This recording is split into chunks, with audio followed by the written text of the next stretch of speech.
தேவனே நான் ஓமதண்டையில் இன்னும் நெருங்கி சேர்வதே என் ஆவல் பூமியில். ரோமர் 8ஆம் அதிகாரம் முதல் வசனம். ஆனபடியால் கிறிஸ்து இயேசுவுக்கு உட்பட்டவர்களாய் இருந்து மாம்சத்தின்படி நடவாமல் ஆவியின்படியே நடக்கிறவர்களுக்கு ஆக்கினை தீர்ப்பில்லை. மாம்சத்தின்படி நடவாமல் ஆவியின்படியே நடக்கிறவர்களுக்கு ஆக்கினை தீர்ப்பு இல்லை. இந்த ரெண்டு வார்த்தை கொஞ்சம் கவனிங்க. மாம்சத்தின்படி, ஆவியின்படி. மாம்சத்தின்படினா இந்த 7ஆம் அதிகாரம் 8ஆம் அதிகாரத்தை நீங்க வாசித்து பார்த்தீங்கன்னா பழைய மனுஷன்.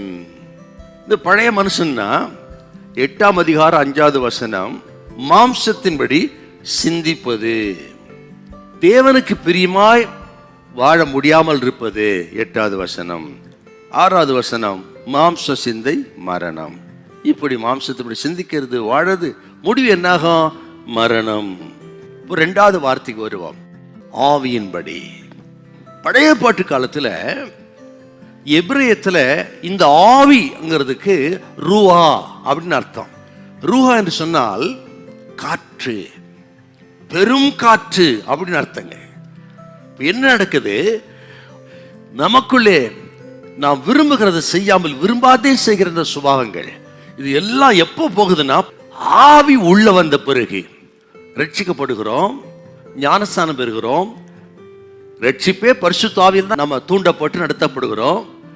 ஆவின் அபிஷேகத்தை வரும். இந்த ஆவின் அபிஷேகத்தை பெற்ற பிறகு என்ன நடக்குதா? இந்த பெரும் காற்றாகிய பரிசுத்த ஆவி இத்தனை மாம்சத்துக்கிறீங்கெல்லாம் ஒரேடியா அடித்து விரட்டி விரட்டி விரட்டி நம்ம முழுமையான ஒரு வெற்றிக்குள்ளே கொண்டு வருகிறார். ஹல்லேலூயா. இப்போ இந்த மாம்சத்துக்கு எல்லாம் பரிசுத்தாவின் எடுத்துட்டு அங்க என்ன வைக்கிறாரா? ஆவின் கனிகளை வைக்கிறார். என்ன ஆவின் கனிகள்? அன்பு வைக்கிறார், சந்தோஷம், சமாதானம், இச்சையடக்கம், தயவு, நற்குணம், இத்தனை குணத்தை வைத்து நாம் வெற்றி பெற பரிசுத்தாவை உதவி செய்கிறார். ஆகவே நாம வெற்றியுள்ள ஒரு வாழ்க்கை வாழனா உன் பலகீனத்தை ஒரு முறை பார்த்தால், இத்தனை பலகீனம் எனக்குள்ளே, என்னால முடியாது, நடக்காது, வெற்றி பெற முடியாது, அதோடு நின்றாதீங்க.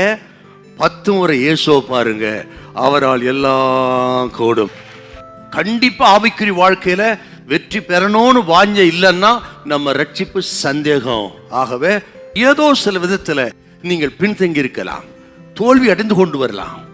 இந்த நாளிலே வெற்றி பெற போகிறோம். ஆக பரிசுத்தாவை இடம் கொடுத்து, ஆண்டவருக்கு இடம் கொடுத்து விட்டார், அதிலே வெற்றி பெறக்கூடிய பலனை கர்த்தர் உங்களுக்கு தருவார். ஹல்லேலூயா, ஹல்லேலூயா.